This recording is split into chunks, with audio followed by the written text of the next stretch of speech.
Hello, everybody. Tracy, Mrs. JDog Flanagan with you here today. I'm the co-founder and senior vice president here at JDog Brands. Welcome back to another exciting episode of Tactical Treasures Podcast, powered by JDog and Bet TV.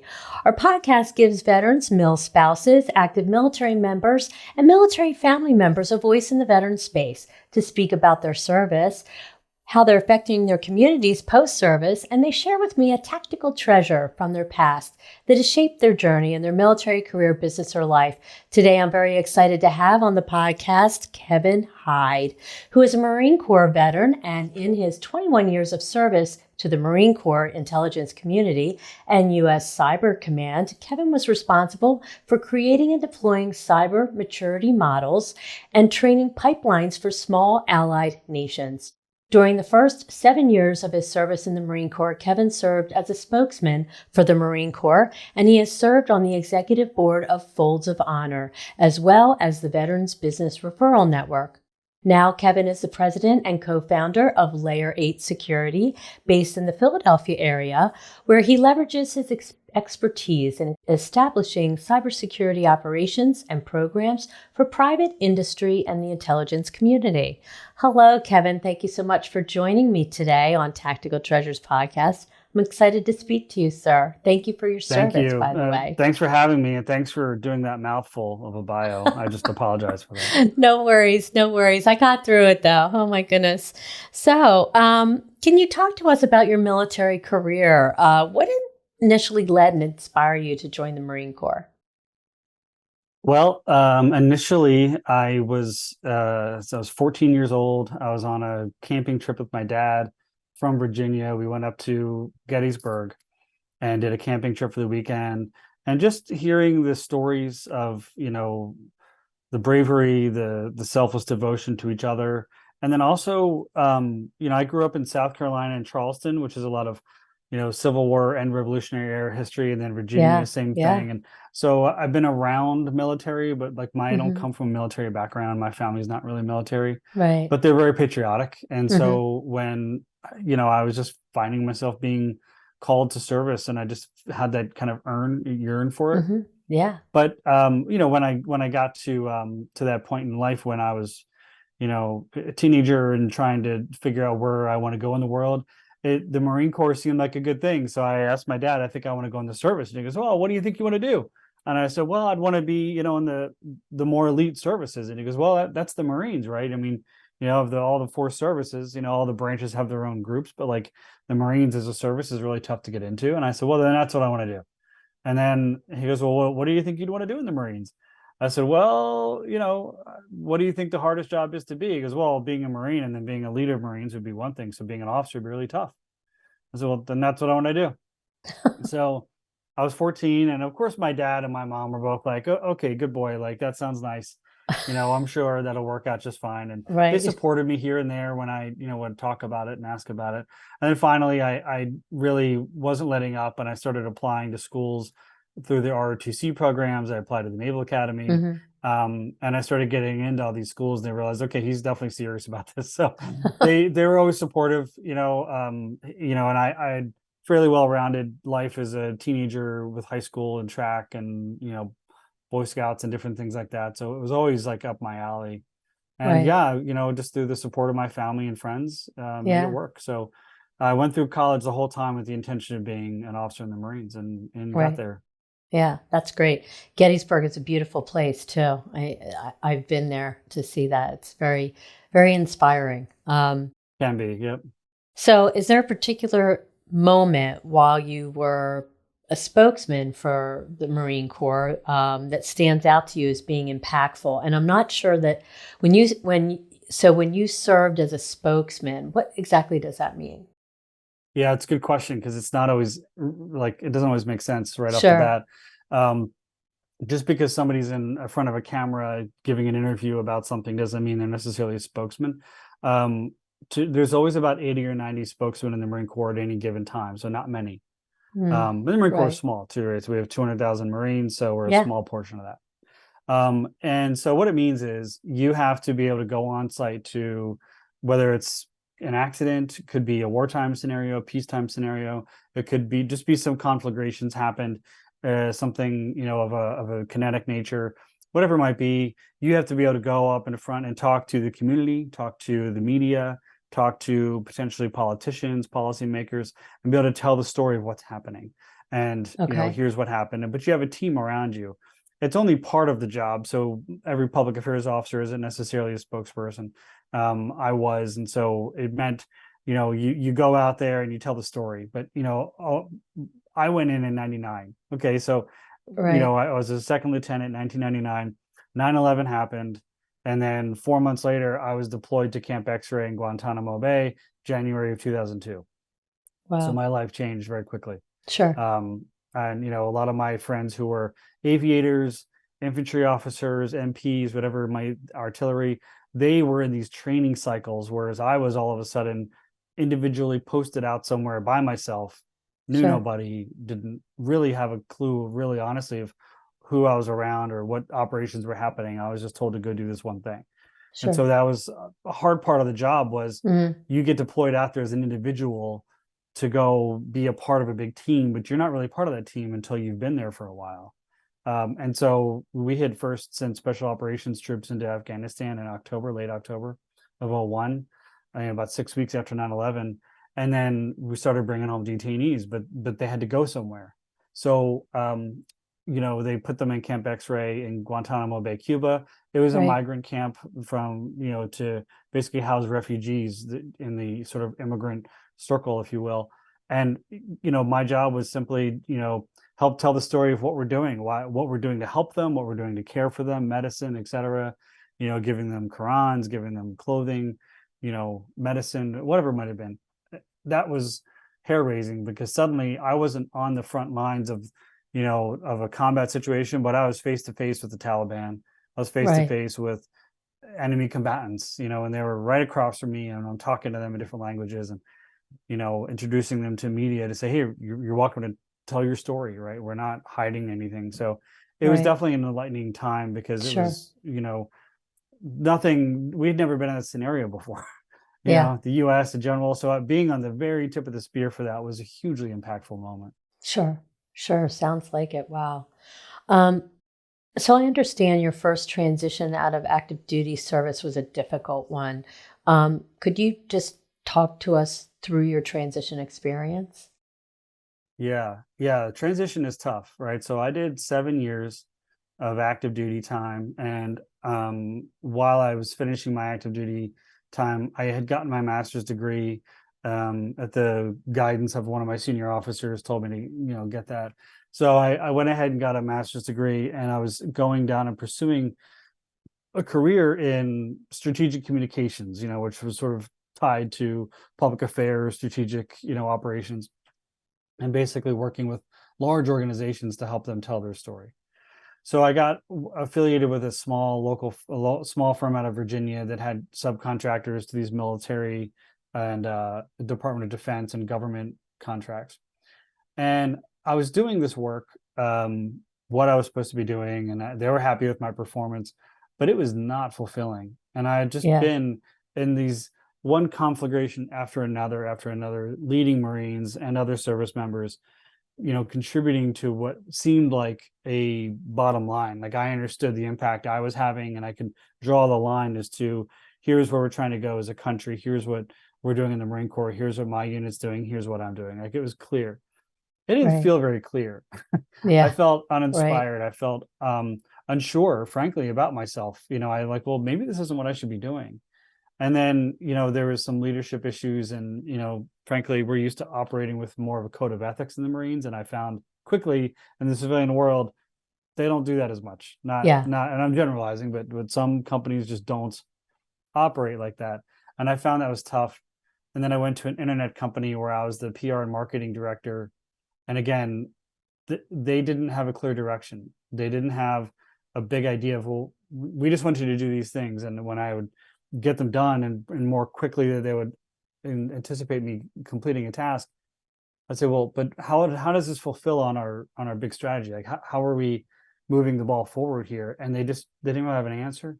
Right. And so I started to think, well, maybe I should go be a volunteer firefighter or do something just to make sure I'm still Right. giving of Sure. myself, of my time? Do I feel valued by Right. my leadership, but also as an individual? Make sure I feel like I'm contributing to something. Right. And so when my wife and I were talking about it, she said, "Well, look, maybe you should be exploring being in the reserves." I had only been active duty. I didn't explore the reserves because I Right. was trying to launch a civilian career.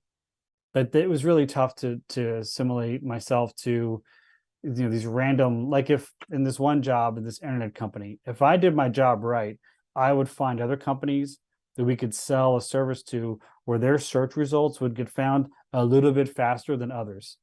Wasn't very inspiring, that just doesn't do it for you. Right. So I really needed something else to feel like I had and then I got into a consulting company. So I went from one job one year, one job to the next, one job to, and that's not really the kind of career I wanted to have either. I don't want to be job Right. hopping. Sure. Um, but I got into this consulting company where I stayed for a little over 2 years, and that was a better fit in some cases and worse in others. It was, you had to sort of be at square one. And here I was 30 years old with a master's degree and 7 years of Marine Corps experience under me in a wartime scenario. And here they want me to be like getting coffee for these consultants. And I was like, wait a minute, then Oh my gosh. I don't object to coffee, but this can't be where I'm at here. Yeah. Right. And so they weren't very truthful in the job description. They said, well, this Sure. was a part of it. You understood this was part of a consulting gig. And I was like, oh, okay. But I'm not a junior right out of college intern. Like, I've been a Sure. professional for 8 years now. Like, I expect to be treated like one. Right. And so that was tough too. And again, finding yourself in a scenario and learning how to understand what a company does, and then understand what your role is going to be and what your leadership looks like, and asking smarter questions so really Sure. what you're doing. Yeah. So I found myself ping-ponging a bit. And yeah, so that was a tough time. It was Yeah. like 2.5, 3 years of like one job after another and just Yeah. not really finding your way. Yeah, I hear that a lot. You know, civilian companies do not function like the military. And and especially in someone in your type of role of leadership and with your background, I'm sure it's difficult to find that fit. And code of ethics, yeah, I've heard that too. It's a big thing in some corporate Yeah. companies. Just real cutthroat and yeah. Hello, viewers and listeners. I would like to introduce you to the JDog Foundation, which is a 501c3 nonprofit dedicated to the prevention of veteran suicide and the healing of veterans' mental health. 100% of all proceeds received by the JDog Foundation goes directly to several foundations focused on the mission of saving veterans' lives. Each partner is hand-selected by our executive director, Jerry Flanagan, with input from the assistant director, Tracy Flanagan, and the JDog Foundation board members. Our foundation's motto: saving lives, one veteran at a time. Go to jdogfoundation.org to take a look at everything that we're doing there and the organizations that we're partnered with. You can also donate, and there's also a support line if you're in need of help. Thanks. Check us out, jdogfoundation.org. You also are a Marine for Life coordinator in Philly. Could you talk to us about this work and what is Marine for Life? I know I've heard that before, but I'm not exactly sure that I understand what that is all about. Yeah. And I'm glad you brought that up because it's important. It's a really big tool that people can use. Um, so the Marine Corps has it. It's called the Marine for Life. The Army has it. It's called Army for Life. Okay. Think of the full life cycle of a service member, right? They go through the recruitment phase, basic training, advanced training. They go to their job, they do their job. And then at some point, whether it's after 4 years or 30 years, they're told your time is up, right? You don't know who's the one that's going to be, but your time is up. Well, we've prepped, we've given them a process to be in that role as a service member, but we never really taught service members what it means to take that outside into the civilian sector. How do you apply it into the right jobs? How do you get the right degrees or the certification programs or whatever it might be that fulfills you, that moves you along, or just helps you find, a good group of other service members to hang out who can commiserate, and just simply Right. that. So the Marine and Army for Life programs, they help, like they have people like me positioned in large metropolitan areas that when they bring in service members that are going to be transitioning off active duty, we help them get a softer landing, introduce them to the right. Well, I want to get, I've been making my way towards an accounting degree. Great. Here's a couple of companies I know with some internships you might be able to get to learn more about that field as you're progressing through your degree, so you get a job as soon as you're done your degree, right? That's a great example of how you can help somebody. Okay. It could also be that they just need sort of a peer group to, help them with the interview process, the resume process. The VA and Department of Labor, and they have a lot of programs that when in your transition programs when you're still on active duty, on how to help you with that. There's also a couple others that are DoD sponsored, these bridge programs to take you from active duty to your civilian career. Sometimes they don't work out for people and they just are on their own doing it. And because I had a tough transition, I knew what it meant to Sure. write your resume the right way, interview the right way, ask the right questions, be as inquisitive of them as they are of you. So those things all helped me. And I had to learn on my own way because these programs didn't really exist when I was getting out. And I was just fortunate that as a reservist, and it's in a reserve position, so it was a reserve job.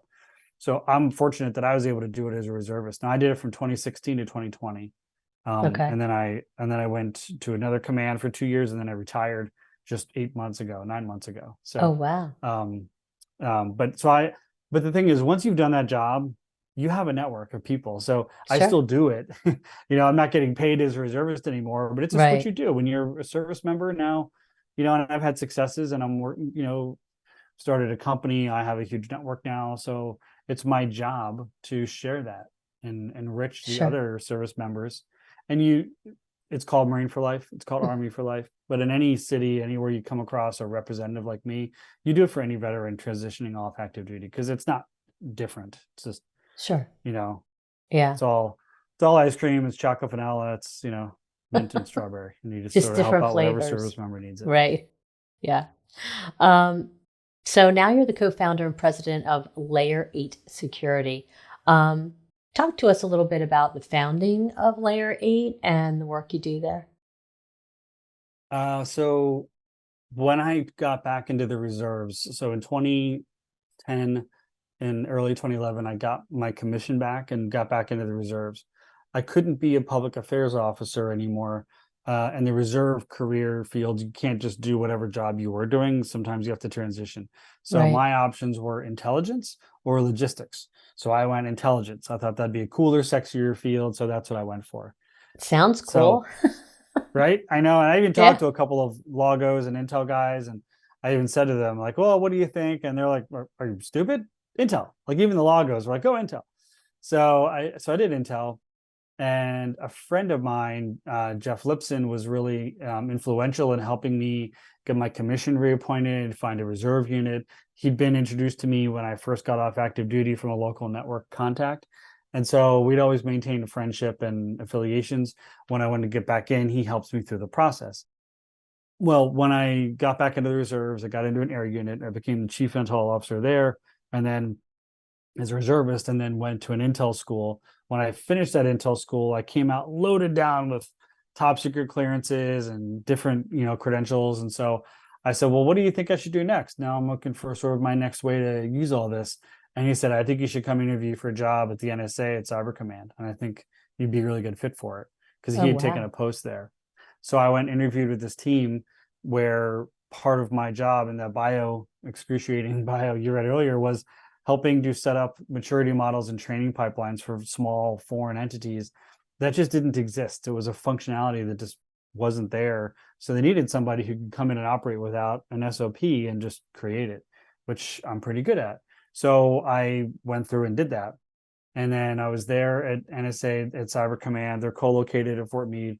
I was there from late 12 to late 2014 active duty, and then I stayed on as a reservist for another year and a half, closer to 2 years. Anyway, so that prepared me for a lot of options, and I was being pursued by Microsoft and Booz Allen and companies like that to be a consultant with those TS clearances and be able to do cool different things. But frankly, I didn't really want to go that route, and I didn't want to live in the DC metro area. I wanted to stay in Philadelphia. So Jeff and I were talking. He was in the same boat. He was working his way out of active duty, and we were going to both demobilize at the same time. So we said, well, I think we know enough to do our own thing. And he's got a lot of experience in the intelligence communications, the IT field, and the civilian side. He's been a CIO. I have experience on the sales, marketing, public affairs, branding side of things, and I've stood up different divisions of companies. And so I said, well, I think we'd be able to make this work. And so we just found a couple of clients and decided to create we built the plane as we flew it. I mean, there's no way around it. Like, we were just creating ad hoc as we got going. Yeah. Started off with a government contract with as a subcontractor, and then one or two of those, and then we had some friends locally that like, well, I got a couple local cyber guys from the NSA, and they might be able to help us with this.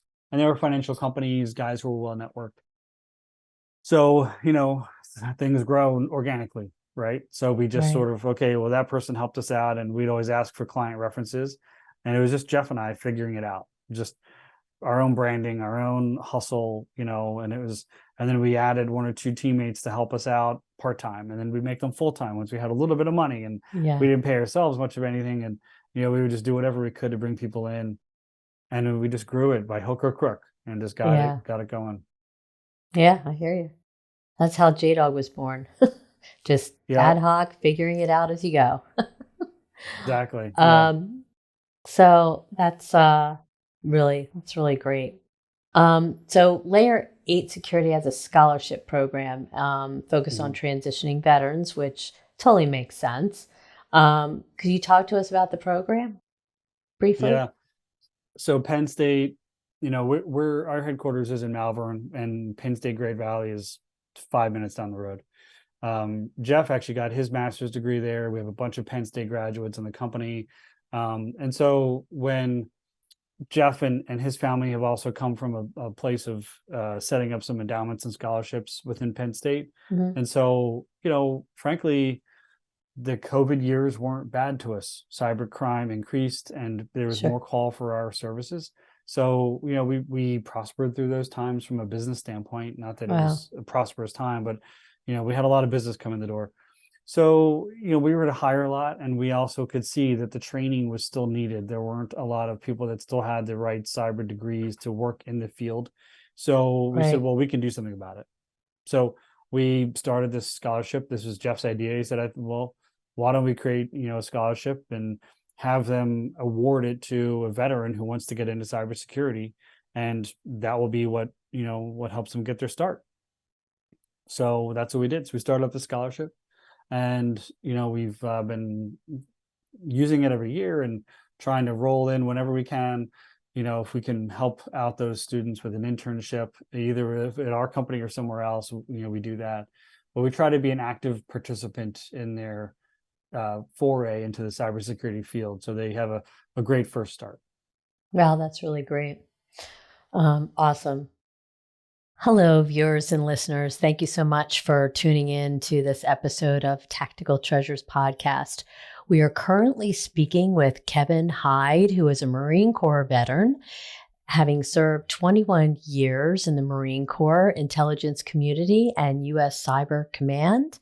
And he is the co-founder of Layer 8 Security, which is a cybersecurity advisory, consulting, and technical services firm that arms businesses with practical compliance, risk management, and security program strategies. Layer 8 Security's staff has received extensive experience and training from operations serving in the National Security Agency, U.S. Cyber Command, DoD, Special Operations, Defense, and private industries. They have served at home and abroad, and many of them still serve our country today in the military reserve. Layer 8 Security also established the Layer 8 Security Scholarship in Information Science, an annually funded scholarship that provides $2,500 a year for 5 years, with preference given to United States military students including veterans, active duty, reservists, and National Guard. To find out more, go to layer 8, and that is the number 8, security.com to see all the services they offer and to learn more about the scholarship program. Now back to the podcast. Let's dive into your tactical treasure. What we'd like to share with us today. Well, when I was having the prep call, a little bit ago, and had to think out, okay, well, what would I consider it? I had one that I thought was, there's a lot I could pull from. Right? So, I keep mementos, your first pair of, original boots. I still have those. Oh, wow. I still have my original pair of camis that were my first Marine Corps name tags. Cause when you earn that title after the Crucible, they give you your name tags, your EGA. So I have those things. Those are important to me. Sure. But, the thing that when I thought about it, when I'm most proud of, is honestly my marriage. And so my wife has been with me since 1999. We met in 1999. I was not yet a second lieutenant. I was about to be commissioned in a couple months. And so she stayed with me throughout my training pipeline. I went to the basic school, went to Pensacola, then I went to Fort Meade, then I went to Yuma, Arizona, where I got stationed for my first 3-year tour. But we got stationed there in May of 2001. And in August of 2001, she'd moved to 2 different cities with me, and yet I hadn't even proposed to her yet. Oh my gosh. But we just sort of knew. We just knew each other, while it didn't necessarily go unsaid, but we knew we just knew from the instant I was 22, she was 21, we just knew we were going to be together. So my tactical treasure, when it's a pair of dog tags, when I was in August of 2001, I went to my headquarters battalion squadron office, and I said, I need a pair of dog tags made. And I said, certainly, sir, fill out this form. And so I filled out the form and I gave it to the admin chief. And she looks at it. She goes, I'm sorry, sir. What is this? She didn't understand, because the one dog tag I had made for my wife, but in her name and her stats with her new last name once she married me. But the other one said, will you marry me? And so I made her a pair of dog tags, and she still has them, and they're, they stay in her jewelry chest, and she wears them from time to time. And these are still the ones that, so I love it. Was sitting in my living room one August night in Yuma, in this hot summer. And, we just finished dinner watching Jeopardy, where all romantic stories, start, of course. And so I was being so weird. And, so I had these sitting in a drawer next to the couch where we usually were hanging out at night. And so I sat on the arm of the couch, and she's like, Kevin, why are you sitting in the arm? You never sit there. It's weird. Go sit down. And I was like, no, I was just, leaning up here. Just go sit. She was like yelling at me because I was sitting weird on the couch. I was like, oh, so I turned the TV off, and I opened the drawer, and I pulled these out. And so I said, hey, I got you these. She goes, oh, that's cool. And she goes, well, but that's not my name. It had her new, her last name was Quimby, and mine is Hyde. So I was, but that's not my name. And she saw this, and I was kind of like, look at the second one. so she looks at the second one, and she goes, of course, breaks down into tears. Oh, of course I'll marry you, of course, and so, that was it. So, but these have been, probably, if I had to run into my house and grab something, it's on fire, this would probably be one of the 2 or 3 things I would want to grab. Wow.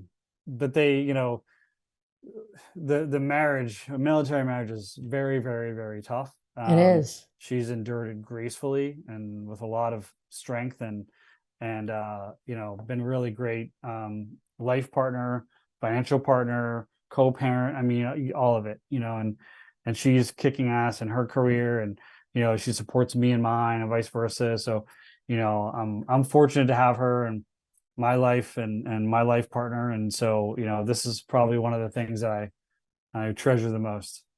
Wow. Well, that is so special. What an amazing treasure. And she sounds like an amazing lady.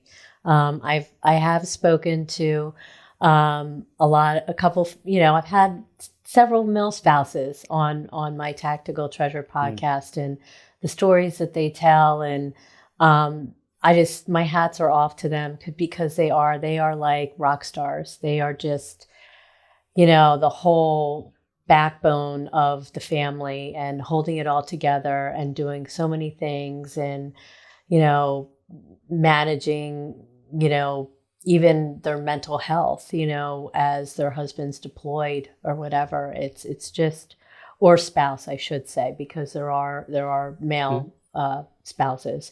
Um, Yeah. it's a lot. It's a lot that they go through and try to make sense of life and hold it all together. And yeah, they're all amazing women, and I just love that you guys have been together for such a long time, and that she has stood by you. That is just amazing. How special. Yeah. Well, thanks for saying so. And military spouses, I can tell you, even to go back one, when we talked about the Marine for Life program, the other thing, and the Army does it too, where, the service member might actually already have kind of a line on what they're doing, but they might Right. call us up and say, but could you help my wife or spouse out in this Right. scenario? Hmm. Absolutely. Right. I Yeah.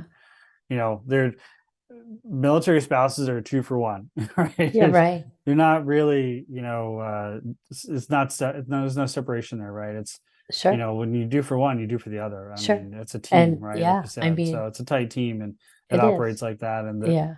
you know, it's like the strength of the pack is the wolf, and the strength of the wolf is the pack, right? It's the same thing. Definitely. Yeah. So you make each other stronger and support each other. For her and I, it's been 24 years. Yeah. It's amazing. So yeah, we've been together 24 years this month actually, and we've been married for 21. Happy So anniversary. yeah, thanks. Yeah, Awesome. That's yeah. great. Yeah. It's true. I have had the privilege of working with the Amplify program through Hiring Our Heroes.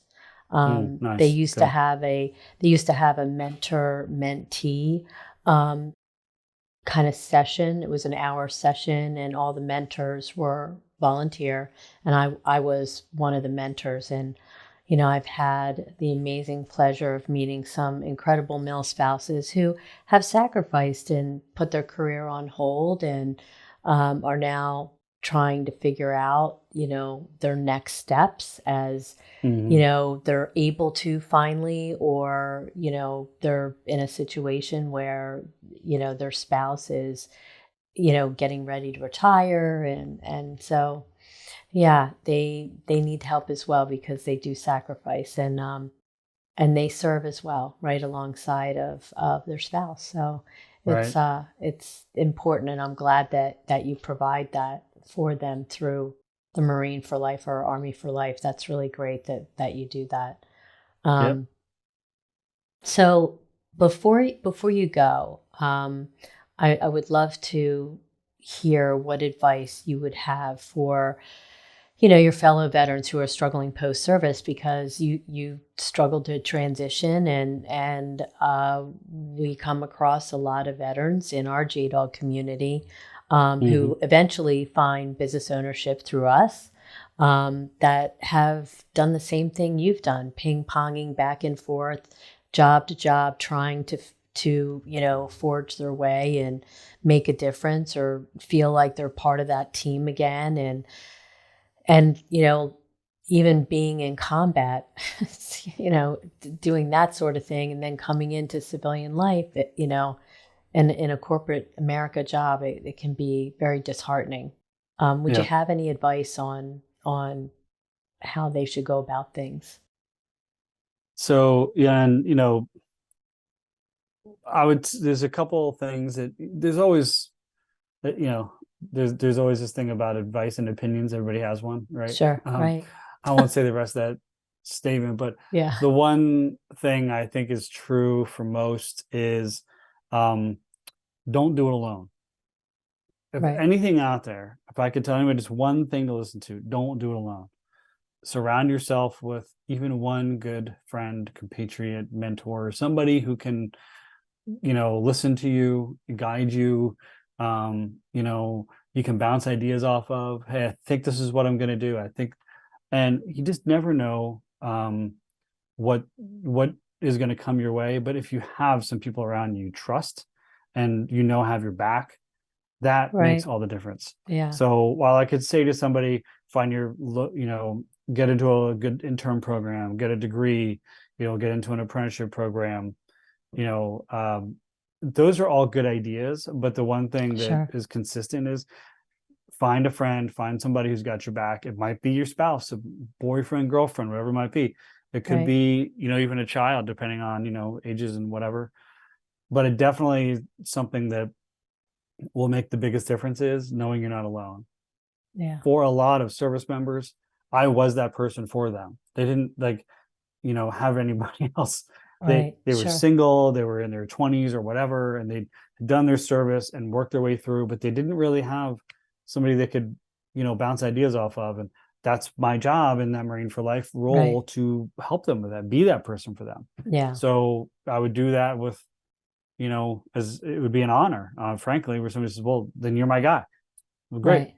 Then Yeah. I'm it. So let's do it. Right. You trade text numbers, you start, pinging each other things. And, after a while, a friendship ensues, and friendships amongst veterans tend to go pretty quickly. Yeah. So, Sure. you tend to move pretty quickly through those friendship sort of gates, if you will. And so I definitely say getting a friend, not being alone, is definitely the biggest key, because no matter what happens, and it's always going to be rough in some way, shape, or form, Sure. at least you're not alone. At least you've got somebody there to work with you. Yeah. Yeah. That's great advice. Yeah, definitely. Um, Before you go, can how can people find and connect with you, and where can they find out more information about Layer 8 security? Yeah, great. So two answers to that then. Yeah. One, I'm on LinkedIn. Certainly, it's the only social media platform I'm on. I'm on LinkedIn, but I'm really responsive and I have a good network of people, and I'm always willing to share. So, Kevin Hyde on LinkedIn is a good way to get a hold of me. Kevin.Hyde at layer8security.com is my email address. So people are welcome to ping me there. And then the other piece I would say about Layer 8, our website is layer8security.com. So layer the number 8 security.com. We're headquartered in Philadelphia, but we're a national company. We have employees and clients scattered all over. We're not even necessarily a virtual office, but we have a lot of clients and people that are remote. So we are all over the place geographically. I'm travel quite a bit, and so I find myself in a lot of different cities that are actually very veteran friendly, just because we tend to have our networks there. So we Right. tend to Sure. be where those locations are. Yeah. And then for Layer 8, we're a cybersecurity company. So we perform the actual cybersecurity services that companies need done. We don't sell software. We're not a reseller. Okay. Kind of like I just said, you need a best friend, a partner to take you through that transition process. We do that for our clients in the cybersecurity world. We Okay. help them put a cybersecurity program in place, write the policies, train their people, get the right software, get the right defenses in place, so that they can defend themselves from a cyber attack, and so they Right. can comply with HIPAA and SEC and European privacy and state and US privacy laws. And they need to be compliant with all these things in order to be in business. So we help Sure. them do that. We are their partner. And Okay. so we have a company of not quite 40 full-time employees, Oh, wow. and we employ, we're not veteran only, but we have a lot of veterans here. Probably 25% of the company or so is veteran, Oh, wow. Awesome. multi-service. But we are good friends and good partners for our clients and our partners around us. So there's a lot of companies that might be in the IT world, or you might be a lawyer or an accountant, and you need a good cybersecurity firm to bring in.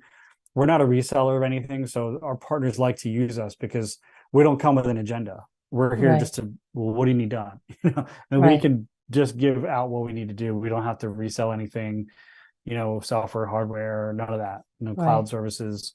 We just are there to help facilitate and be good parents for our partners and our clients, basically. Right. That's awesome. That's great. Yeah. Kevin, it has been an absolute pleasure speaking with you today. I love your tactical treasure. Tell your wife I think she's amazing. We'll And do. yeah, so it's great talking to you, and thank you so much for taking the time to come on. I really appreciate it. Thanks.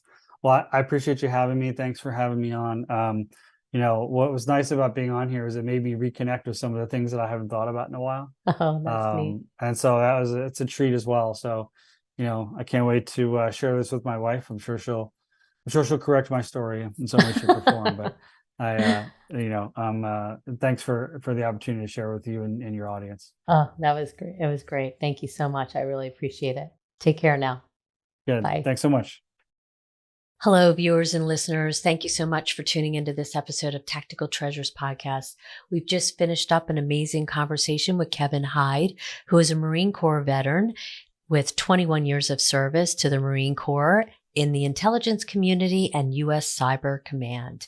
He is also the president and co-founder of Layer 8 Security, which is a cybersecurity advisory, consulting, and technical services firm that arms businesses with practical compliance, risk management, and security program strategies. Layer 8 Security staff has received extensive experience and training from operations serving in the National Security Agency, U.S. Cyber Command, DoD, Special Operations, defense, and private industries. They have served at home and abroad, and many of them still serve our country today in the military reserve. Layer 8 Security also established the Layer 8 Security Scholarship in Information Science, an annually funded scholarship that provides $2,500 a year for 5 years, with preference given to United States military students, including veterans, active duty, reservist, and National Guard.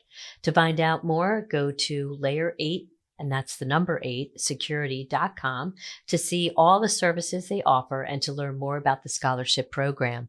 Again, thanks for joining us on this episode of Tactical Treasures. And don't forget, you can find our podcast on all your favorite streaming podcast platforms, as well as Vet TV.